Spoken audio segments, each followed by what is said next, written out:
হাসিনার পুত্র সজীব ওয়াজেদ জয় একটা নতুন তথ্য দিয়েছেন। আপনারা ডয়েচে ওয়েলের সাথে সাক্ষাৎকারটি দেখেছেন কিনা, না দেখলে আমি কমেন্টসে দিয়ে রাখছি, আপনারা দেখে নেবেন। সেখানে তিনি বলেছেন যে শেখ হাসিনা পদত্যাগের সিদ্ধান্ত নেয় একদিন আগেই, অর্থাৎ যেদিন মার্চ ঢাকা কর্মসূচি হওয়ার কথা, কারফিউ দিয়েছেন যেদিন, সেদিন রাত্রে।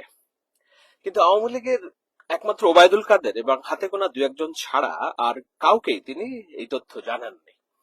এই তথ্য দিয়েছেন শেখ হাসিনার পুত্র সজীব ওয়াজেদ জয় ডয়েচে ওয়েলের সাথে বাংলা সাক্ষাৎকারে।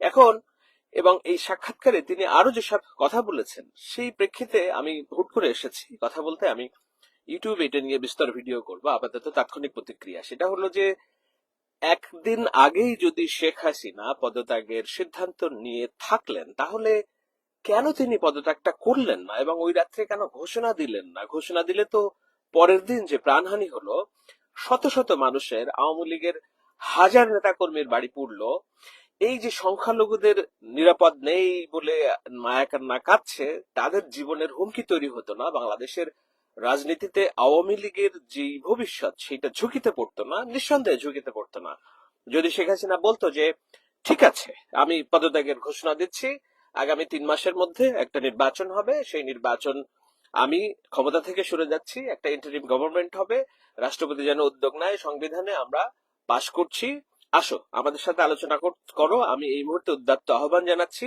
আমি পদত্যাগ করছি, পদত্যাগ করে তোমরা সিদ্ধান্ত নাও কিভাবে কি করবা। শেখ হাসিনা যেমন মূর্তিমান আতঙ্ক ছিল বাংলার মানুষের কাছে, তিনি যদি বাংলাদেশের মাটিতে থাকতেন, তাহলে তার এই লক্ষ নেতাকর্মী নিরাপত্তাহীনতা হতো না। তারা তার পক্ষে কথা বলার জন্য যেসব মানুষ অস্ত্র নিয়ে মানুষের সাথে যুদ্ধ করেছে, মানুষকে মেরেছে, 300 এমপি, হাজার হাজার নেতা কর্মীরা, তাদের কাছে পালাতে হচ্ছে অবর্ণনীয় কষ্টের মধ্যে। তারা কোথাও মার খাচ্ছেন, তারা কোথাও গণরোষের শিকার হচ্ছেন, এবং সর্বোপরি বাংলাদেশের রাজনীতি থেকে নিশ্চিহ্ন হয়ে যাওয়ার মতো একটা অবস্থা তৈরি হয়েছে আওয়ামী লীগের। শেখ মুজিবের স্ট্যাচু, ভাস্কর্য বাড়ানো, ভাঙা হচ্ছে নানান জায়গায়। এই দৃশ্য তো আওয়ামী লীগের, আমাদের মতো যারা সুস্থ চিন্তা করে তাদের জন্য অনেকখানি মেনে নেওয়া কঠিন, আর আওয়ামী লীগের যারা কর্মী সমর্থক আছে তাদের জন্য তো আরো বেদনার। সেই বেদনার চিত্রটার জন্য এককভাবে কি শেখ হাসিনা নিজে দায়ী নন? তিনি জানতেন যে আগের দিন রাত্রে তিনি সিদ্ধান্ত নিয়েছেন পদত্যাগ করবেন, তার পুত্র বলেছে, কিন্তু তিনি সেই আমি যে কথা বলছি নিশ্চয়ই আপনারা শুনতে পাচ্ছেন কিনা, শব্দের কোনো ঝামেলা আছেন কিনা জানাবেন। এখানে একটু বাড়তি শব্দ থাকতে পারে, যাই হোক। এখন আমি যেটা বলছি সেটা হলো যে শেখ পরিবার আর আওয়ামী লীগের দায়িত্ব নেবে না। সজীব ওয়াজেদ জয় স্পষ্ট করে বলেছেন যে আমার পরিবারের উপর এত নির্যাতন হয়েছে, অত্যাচার হয়েছে, আমরা এত বেশি বাংলাদেশের জন্য স্যাক্রিফাইস করেছি, এরপরও তারা আমাদের এই যে অত্যাচার করলো সেটা আমরা ঠিকভাবে নেই নাই, এবং এটা একটা ক্ষত, এই ক্ষত আমরা কাটে উঠতে পারবো না। ডয়েচে ওয়েলে বারবার জিজ্ঞাসা করেছে তার কাছে যে আপনি হাল ধরবেন কিনা, বলেছে না, আমি হাল ধরবো না, এটা বাংলাদেশের মানুষ ঠিক করবে, এটা আওয়ামী লীগ ঠিক করবে। ডয়েচে ওয়েলে জিজ্ঞাসা করছে আপনার মন্ত্রী এমপিরা বিপদের মধ্যে পড়েছেন, তিনি বলার চেষ্টা করেছেন যে না, আমাদের কিছু করার নেই, আমাদের পরিবারও তো বিপদে আছে, আমাদের কিছু করার নেই। অর্থাৎ তিনি একেবারে অ্যাবান্ডন করেছেন। এমনকি প্রশ্ন করা হয়েছে যে তিনি কি, যদি না থাকেন, শেখ রেহানার পরিবারও কি কিংবা তার যে পুত্রা, তারা কি আওয়ামী লীগের হাল ধরবে কিনা? সে বলেছে না, অ্যাবসলিউটলি না। শেখ হাসিনা কোথায় থাকবে এটা সিদ্ধান্ত নেবে। তবে তিনি এই মুহূর্তে দিল্লিতে আছেন, তার মেয়ের কাছে আছেন। আমেরিকায় আসবে কিনা সিদ্ধান্ত হয়নি, লন্ডনে যাবেন কিনা সিদ্ধান্ত হয়নি। জয় আরেকটা কথা বলছেন যে ডয়েচে ওয়েলের সাক্ষাৎকার জিজ্ঞেস করছিল যে আপনি কেন দেশে যাবেন না, সে বলছে যে আমি তো এই দেশে ভালো আছি, আমি সেটেলড আছি। অর্থাৎ আমার মনে হয়েছে যে তার বাংলা বলার যে সীমাবদ্ধতা আছে, সেই সীমাবদ্ধতার কারণে হয়তো তিনি ব্যাখ্যা করতে পারেননি। কিন্তু যেই কথাগুলো তিনি বলেছেন, সেই বলার মধ্যে দিয়ে তিনি আওয়ামী লীগ, ছাত্রলীগ, যুবলীগকে দ্বিতীয়বার হত্যা করেছেন। প্রথম হত্যা করেছেন শেখ হাসিনা, যে তিনি রাতের অন্ধকারে সিদ্ধান্ত নেওয়ার পরেও তিনি পরের দিন কয়েক হাজার মানুষকে মৃত্যুর লাইসেন্স দিয়ে গেছেন। শেখ হাসিনা শুধু শেখ হাসিনা না, তার অনুগত পুলিশের যেসব ছাত্রলীগ কর্মী ছিল, পুলিশ লীগ কর্মী ছিল, তারাও বিপদে পড়েছে।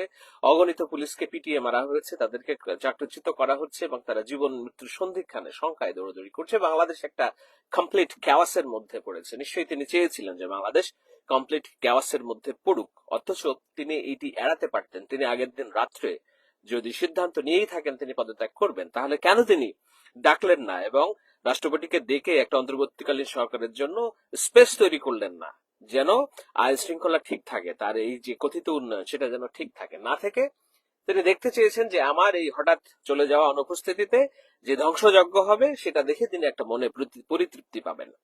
এইটা ছাড়া আর কোনো কনক্লুশন টানার উপায় নেই। আমি হঠাৎ করে আলোচনাটা এসেছি, আমি লিঙ্ক দিচ্ছি এই বক্তব্য শেষ করার পরে, দোয়ার লিঙ্কটা আপনি দিচ্ছি, আপনারা দেখতে পাবেন। এর মধ্য দিয়ে যেটা বলার চেষ্টা করছি সেটা হলো বাংলাদেশে শেখ সজীব ওয়াজেদ জয় 4 মাস আগেও বলছিলেন যে আগামী দিনে বাংলাদেশে জামায়াত আর বিএনপির কোনো রাজনীতি থাকবে না। এই তার যে প্রেসক্রিপশন রাষ্ট্র চলার, অথচ নিয়তের কি নির্মম পরিহাস, তিনি আজকে বলছেন যে আওয়ামী লীগের কোনো রাজনীতি থাকবে না বাংলাদেশে। বাংলাদেশের মানুষ তো আওয়ামী লীগের রাজনীতি নিষিদ্ধ করার কোনো সিদ্ধান্ত নেয়নি এখনো, কিন্তু সজীব ওয়াজেদ জয় বলছেন যে যিনি 4 মাস আগে বলেছেন জামাত বিএনপি রাজনীতি থাকবে না, আজকে তিনি বলছেন আওয়ামী লীগের রাজনীতি আর তার পরিবার করবেন। অর্থাৎ আওয়ামী লীগের রাজনীতিকে অ্যাবান্ডন করেছে শেখ পরিবার। আওয়ামী লীগ এখন এতিম, ছাত্রলীগ এখন এতিম, পুলিশ লীগ এখন এতিম, আর্মি লীগ এতিম। মাঠে ঘাটের অসংখ্য মাস্তান দুষ্কৃতকারী যারা আওয়ামী লীগের সুযোগ সুবিধা নিয়ে এতদিন মানুষকে অত্যাচার করেছে, গণমানুষকে নির্যাতন করেছে, তারা এতিম। এই তাদের কুকর্মের দায় শেখ হাসিনা, শেখ পরিবার নেবে না। এখন তাদের জীবন দুর্বিষহ, তাদের প্রত্যেকটা জীবন দুর্বিষহ, এর দায় নিশ্চয়ই বিএনপি জামায়াতের উপর চাপিয়ে, আর যে লাভ হবে না সেটা সজীব ওয়াজেদ জয় প্রমাণ করেছেন তার বক্তব্যে। এটার একক দায় শেখ পরিবারের, শেখ হাসিনার এবং সজীব ওয়াজেদ জয়ের, যারা মানুষকে হত্যার মধ্য দিয়ে দীর্ঘমেয়াদী ক্ষমতায় থাকতে চেষ্টা করেছে। দেখুন কি হতো 2024 সালের নির্বাচনটা যদি গণতন্ত্রের মাধ্যমে দিত। 2024 সালের নির্বাচন করে আপনারা 6 মাস ক্ষমতায় থাকতে পারলেন না, তা আপনাদের পরিবার এমন ভাবে উচ্ছেদ হলো যে এই উচ্ছেদে রক্তপাত হলো এবং বাংলাদেশের রাজনীতিতে চিরকালের মতো ইনভ্যালিড হয়ে গেল শেখ মুজিবুর রহমানের পরিবার। এই শেখ মুজিবুর রহমানের পরিবার যে রাজনীতি থেকে ইনভ্যালিড হলো, এটা কেবলমাত্র একটা জিদ, একটা এটাকে কি বলে একেবারে একগুঁয়ে থাকার যে রাজনীতি। যদি আপনি নির্বাচন দিতেন সবার অংশগ্রহণে, আপনি হয়তো নির্বাচনে জয়লাভ করতেন না, আওয়ামী লীগ হয়তো জয়লাভ করতো না, সুষ্ঠু নির্বাচন না হলে হয়তো কিছু প্রাণহানি ঘটতো, কিন্তু তবুও বাংলাদেশের রাজনীতি থেকে তো আওয়ামী লীগ নিশ্চিহ্ন হয়ে যেত না। আজকে কি, আজকে বাংলাদেশের রাজনীতি থেকে আওয়ামী লীগ নিশ্চিহ্ন হওয়ার পথে, এবং শেখ পরিবার এই যে আওয়ামী লীগ কর্মীদের দায় দায়িত্ব নিতে রাজি না, এবং তারা এটাও বলছে যে বাংলাদেশ আগামী দিনে নাকি সিরিয়া হবে, এরকম একটা দৃশ্য তারা দেখতে পাচ্ছেন এবং দূর থেকে তারা উপভোগ করবেন।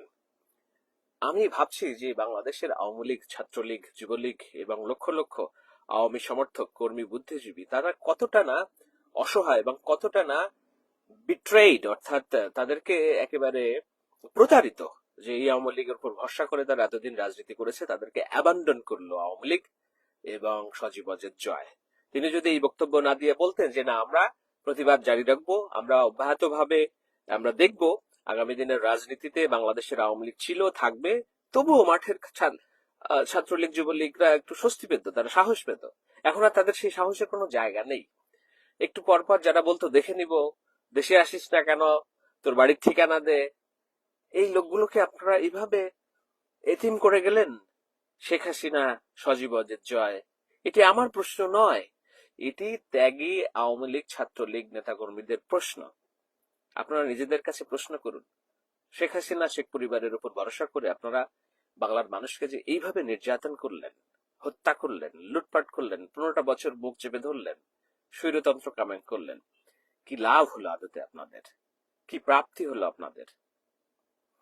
এটাকে বলে প্রকৃতির বিচার। যেই সজীব ওয়াজেদ জয় বলছেন বিএনপি জামাতের রাজনীতি থাকবে না, আজকে তিনি নিজে মুখেই ঘোষণা দিলেন যে বাংলাদেশের রাজনীতিতে আওয়ামী লীগ আর থাকবে না, সে থাকবে না, তার পরিবারও থাকবে না। এটাকেই সম্ভবত বলে নিয়তি। আমি ইউটিউবে এটা নিয়ে বিস্তার আলোচনা করব। আপাতত সবাই ভালো থাকবেন।